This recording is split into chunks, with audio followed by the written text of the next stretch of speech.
Hello friends, how you doing? It is me, Lasty here, and welcome today to a brand new episode of the FIFA 23 Ultimate Team Road to Glory.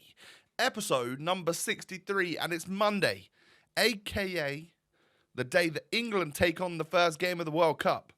After, last night obviously we had the first game, Qatar versus Ecuador. It's currently on right now on my screen on the right as I'm filming this, and it's the 66th minute, 2-0 to Ecuador.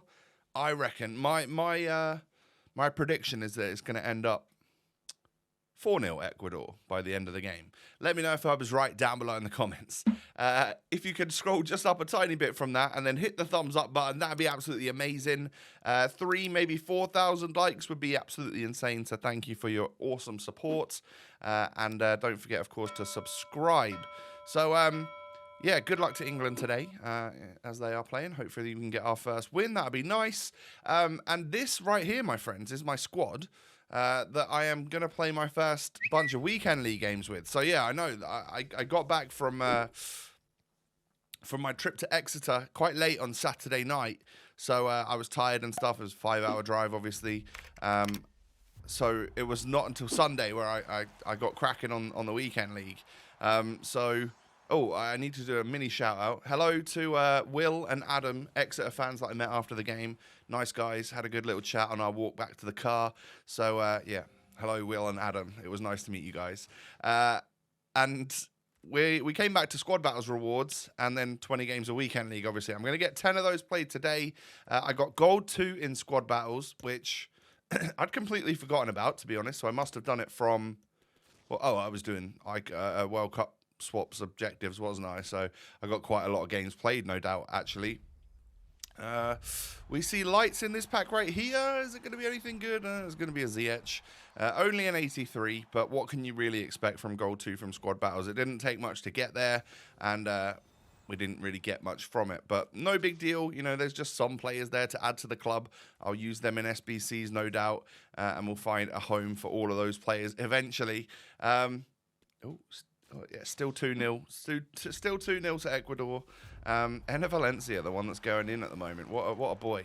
And what is this, you might ask? Well, I decided to spend 30,000 coins and risk the Foundations pack, and it really paid off. Some unexpected pack luck on the road to glory. We get ourselves a Kevin De Bruyne, who I know is not that expensive anymore, but still, a 91 KDB is a very, very good pull, and I think he's actually going to come in handy and potentially be a new starter for us, and you'll see how that pans out as the episode goes on. But not only do we get a De Bruyne and, you know, a couple of other golds, but we get some more of these red player picks, which is just going to boost our numbers, of course, even if they're duplicates. It will go on to our total tally. We are heading towards... What are we? I think we've just gone over 400 players. And by the way, yeah, we get a World Cup hero loan for batch number 2. I'm going to go with Al Jaber just because I thought at some point I might want to link him to Alawairan just to see how they get on and, you know, maybe have a cheap hero next to my very expensive but untradeable hero. And then we get Path to Glory Pulisic in the loan pack there. All right, not bad. So, yeah, a big dub overall, some unexpected pack luck. I'll always take a Kevin De Bruyne, one of my favourite footballers. So, it's very nice to add him to our untradeable roster of Man City players. Because, of course, we've got Informa Kanji, we've got Haaland, and we've got Kevin De Bruyne now. So, that's decent. If I could just pack myself like a little Kyle Walker, maybe Cancelo, something like that over the next... couple of days, that'd be good because they'd just go in my squad, wouldn't they? So here we go. Let's start the weekend league.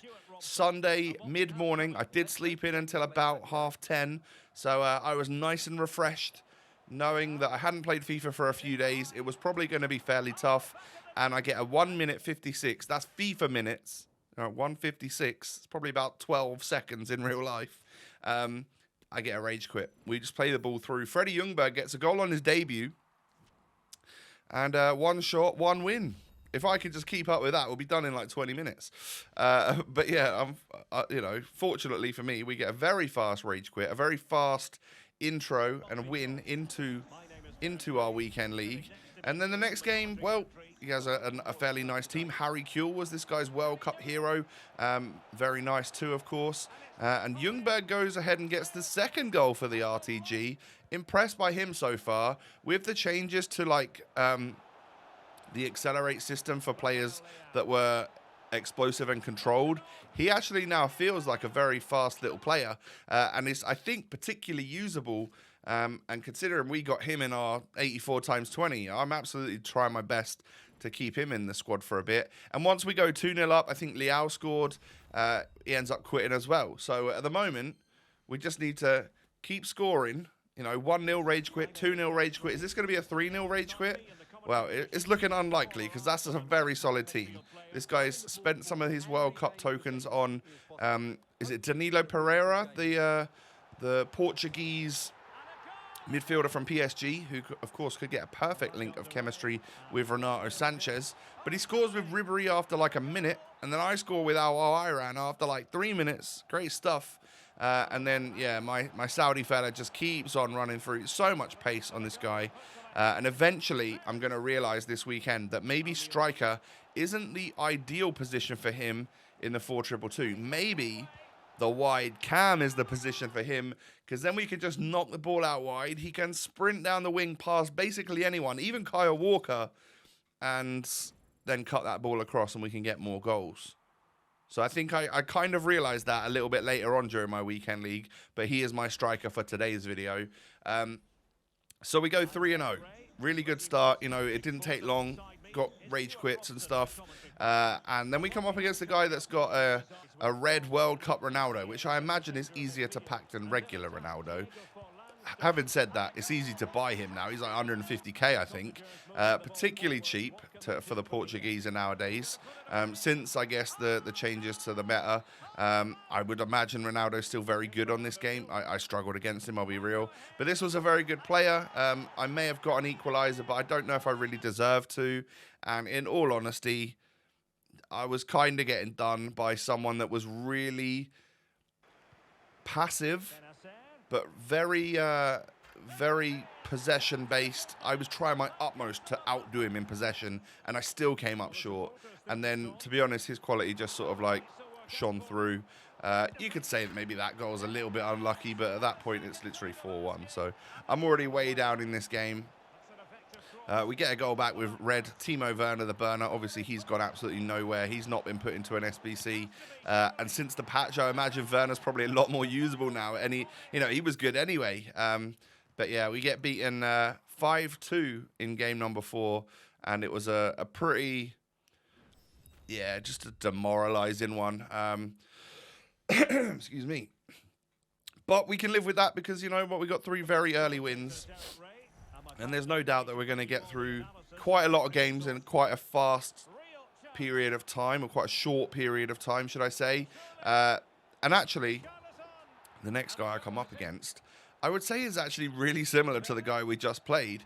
Maybe not having the greatest team, and I'd probably out-team him, but actually was just really techy on the ball. And maybe it was a case of these are the sorts of normal players in Foot Champs, and I just got a little bit lucky with 3 kind of newbie players in the first couple of games. Who knows? But yeah, at 3-1, I decided that was game over. He was genuinely just better than me, and I'm going to take the quit and move on to the next one against a really nice, I think, past and present Barca team.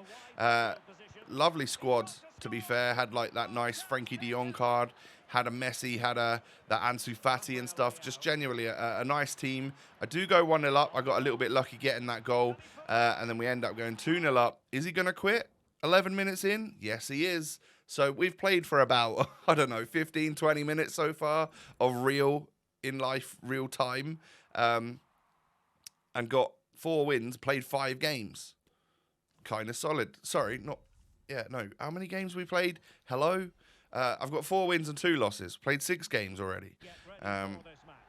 Into the next one. Are we going to go 5-2 or are we going to go 4-3? Well, it was a pretty strong squad that I was looking at right there. And, I mean, I say that. I think I still out-team this guy.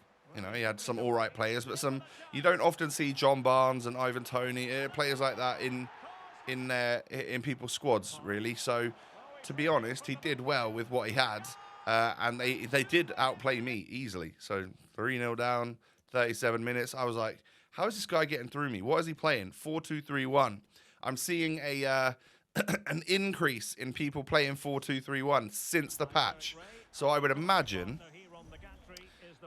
that I would say that probably some of your favorite pro players have put out some tactics videos about 4-2-3-1, because it just seems that there are a lot more people playing that formation now, whereas there weren't before. I think 4-2-2 was probably the go-to formation for quite a while. And yeah, I'm not seeing that so much anymore. I'm seeing this 4-2-3-1, which I'm not mad about, to be fair, because it changes it. It makes it a little bit different. But as you can see, we end up getting ourselves a 3-0 victory. Was it 3-0 before he quit? Yeah, it was. So that's a nice comeback after losing the last one.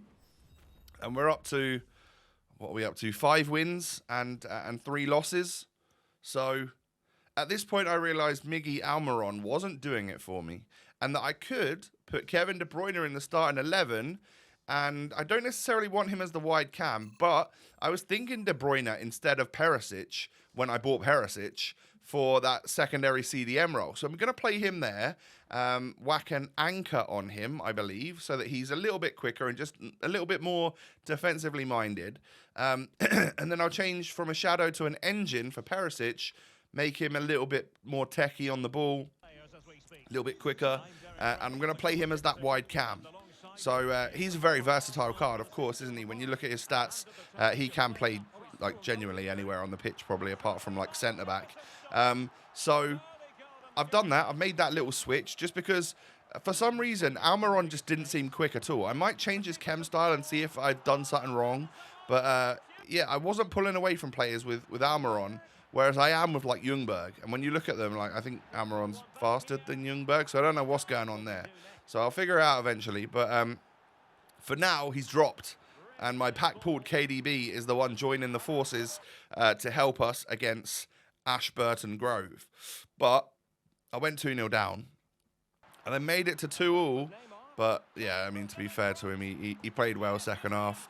And got his lead back. Got his 2-goal lead back. I mean, it's a bit unfortunate. I don't know why I'm not tackling him there. But Zakaria, yeah, makes it 4-2, and I just decide to move on. Probably should have just stuck that game out. Oh, Ecuador nearly scored again. Unfortunately, they didn't, though. Oh, it was given us offside anyway, so it wouldn't have counted. How about that first goal yesterday? I don't know what was going on there. Very strange offside call, although by the time you're watching this, they've probably analysed it so much that it probably has come out as a definite offside and VAR was right or something. I don't know. It just seemed really sus at the time. Anyway, we lose 3-0 in the last game of the episode, and that's going to take me to 5-5 from the first 10 games. Considering I lost 3 times in the entirety of last weekend's weekend league, I'm having a bad one. I'm having a stinker, and I think I've got my strongest squad yet. So the counter is obviously not working, saying I'm 0-10. What's going on there? It's like simple maths. Come on, fix it, please. But we reached a new level in the seasonal objectives. Got myself another World Cup player. I believe I've already got that Perisic. Have I? Yeah, I've already got 2 out of the 3 players. So we just discard them, keep the Pepe.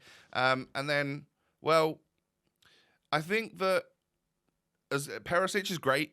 He can play in that CDM role very well, but I'm not hating on De Bruyne, to be fair. I'm thinking he's good, but I don't think Perisic is right for that wide cam role. So we're going to change that up, and I've got an idea. So I like the start from Ljungberg, by the way, and Liao's doing all right. Alawairan is obviously doing great. He's absolutely phenomenal on this game. Probably the most OP player on this game right now. Yeah, that goal to game is just flawed because I've played a bunch of other stuff with him. But I'm going to sell Perisic because, you know, packing De Bruyne has obviously sorted that out for me. I can now play De Bruyne as the secondary CDM.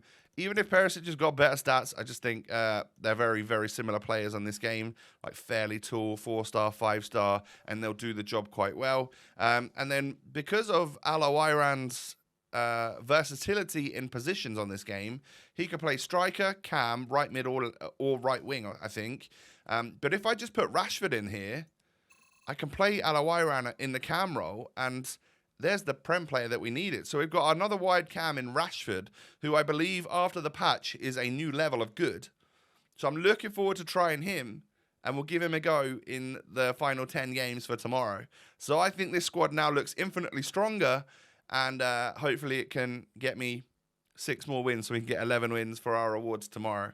Ladies and gentlemen, this is the end of the episode. Thank you for watching. Do me a favor, smash the thumbs up button, subscribe to the channel if you're new, and follow me on social media, Twitter, Instagram, all of that stuff down below. Have a good one, guys and girls. I'll be back again tomorrow. Peace.